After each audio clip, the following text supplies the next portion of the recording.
আজ সকাল থেকেই আপনারা আমাকে বিভিন্নভাবে জিজ্ঞাসা করার চেষ্টা করেছেন, ভাই কোনো অভিযোগ অনুযোগ আছে কিনা। কিন্তু আমি বলেছিলাম, শুধু আজকে নয়, বিগত কয়েকদিন যাবত আমি টানা বলেছিলাম যে আমরা আর অভিযোগের রাজনীতিতে ফিরতে চাই না, আমরা পজিটিভ চিন্তা ভাবনা করতে চাই, আমরা শুধুমাত্র সামনে অগ্রসর হতে চাই। আমরা ভেবেছিলাম গণ-অভ্যুত্থান পরবর্তী সময় এই ঢাকা বিশ্ববিদ্যালয়ের মাটি থেকে যেমনভাবে ফ্যাসিস্টকে বিতাড়িত করা হয়েছে, রাজনৈতিক অপসংস্কৃতিকে বিতাড়িত করা হয়েছে, ঠিক একইভাবে এই ঢাকা বিশ্ববিদ্যালয়ের মাটি থেকে গোটা বাংলাদেশব্যাপী রাজনৈতিক সুন্দর সংস্কৃতিকে উপহার দিব এই ডাকসু নির্বাচনের মধ্য দিয়ে। আপনারা দেখেছেন সকাল থেকে, গতকালকে আমি আপনাদেরকে জানিয়েছি যে আমার সকল কর্মকাণ্ডের উপর অনলাইনে সাইবার অ্যাটাক হচ্ছে, সংবাদ সম্মেলন করেছিলাম। ঠিক একইভাবে আজকে সকাল থেকে আবারও অপপ্রচার করা হয়েছে আমার এগেনস্টে, আমি নাকি নির্বাচনী আচরণ বিধি লঙ্ঘন করে আমি কেন্দ্রে প্রবেশ করেছি। এই ধরনের মিস ইনফরমেশন, ডিসইনফরমেশন ছড়িয়ে বিশ্ববিদ্যালয়ের দায়িত্বশীল রিটার্নিং কর্মকর্তা আপনাদেরকে পর্যন্ত বিভ্রান্ত করতে বাধ্য করেছে। আমি আপনাদেরকে সাধুবাদ জানাই, শেষ পর্যন্ত আপনারা গঠনতন্ত্র পড়ে এই অভিযোগ যে মিথ্যা সেটার স্বীকৃতি আপনারা দিয়েছেন, এজন্য আমি আপনাদেরকে সাধুবাদ জানাই।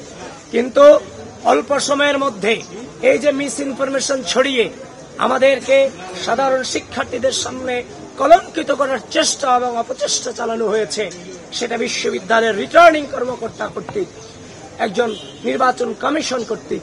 সুতরাং এটা কোনোভাবেই মেনে নেওয়া যায় না। এরা বারবার এদের ব্যর্থতার প্রমাণ দিয়ে গিয়েছে। আপনি দেখেছেন আজ আমাদের নির্বাচনী গঠনতন্ত্রে আছে, আপনারা তো 2019 সালে ডাকসু নির্বাচনে নাকি কাভার করেছেন। এখানে ভিপিজিএস, এজিএস নাকি তাদের ভোট কেন্দ্র পরিদর্শনের সুযোগ ছিল না? অবশ্যই ছিল। তাদের কি পরিচিতি কার্ড থেকে শুরু করে তাদের আলাদা একটা পরিচিতি ছিল না? সব ছিল। কিন্তু বিশ্ববিদ্যালয় প্রশাসন এসব আয়োজনে চরম ব্যর্থতার প্রমাণ দিয়েছে। এবং আমরা প্রত্যেকটা কেন্দ্রে যখনই গিয়েছি আমাদেরকে বারবার এতিমের মতো দাঁড় করিয়ে রাখা হয়েছে, আমাদের সময় নষ্ট করানো হয়েছে।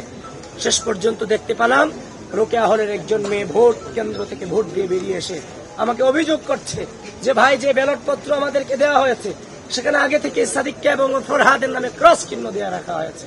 সেটা শুধুমাত্র রোকেয়া হলে ঘটে নাই, সেই ঘটনায় অমর একুশে হলেও ঘটেছে।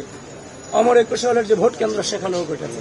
তখন আমি যখন দুটাই ইনভেস্টিগেশন করতে গেলাম, চিফ রিটার্নিং অফিসারের নির্দেশক্রমে আমি ভোট কেন্দ্রে প্রবেশ করলাম এবং তাদেরকে জিজ্ঞাসাবাদ যখন করলাম, জানার চেষ্টা করলাম, তারাও সেটা মেনে নিয়ে বললো এটা কিভাবে হয়েছে আমরা জানি না।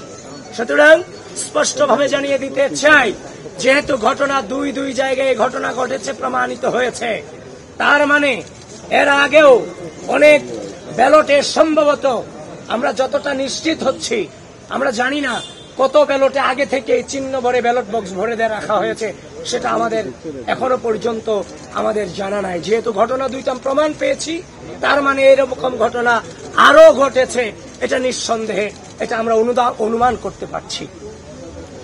তো এখন কথা হচ্ছে, একদিকে এটা করে বেড়ালেন, নির্বাচনী কারচুপি করলেন, এখন নির্বাচনী কারচুপি করার পরে উল্টো দায় দেওয়ার চেষ্টা করলেন। তারপর হচ্ছে যে আমাদের যে সকাল থেকে পুলিশ এজেন্ট থেকে শুরু করে আমাদের প্রার্থীদেরকে তো জ্বালানো হয়েছে। তারপর হচ্ছে যে আমাদের যে সামনে যে হচ্ছে যে 41 জন ব্যক্তির নাম তো মনে রাখা পসিবল না কারো পক্ষে। 41টা ব্যালট নাম্বার কি মনে রাখা সম্ভব? তা আমরা যখন ভোট কেন্দ্রের 100 মিটার দূরত্ব থেকে যখন আমাদের যখন ব্যালট নম্বরগুলো দিচ্ছিলাম, এগুলো সকালে প্রত্যেকটা কেন্দ্রে আমাদেরকে বাধা প্রদান করা হয়েছে, যেটা কোনোভাবেই মেনে নেওয়ার মতো নয়। তারপর হচ্ছে অমর একুশে হলের যে ঘটনায় আপনারা জানেন, একজন নির্বাচন কর্মকর্তাকে সেখানে বরখাস্ত পর্যন্ত করা হয়েছে। তারপর হচ্ছে যে আপনার বিশ্ববিদ্যালয়ে আমি যতক্ষণ পর্যন্ত ঘুরে দেখি বিভিন্ন ধরনের বহিরাগত ব্যক্তিদেরকে আমি দেখা পেয়েছি।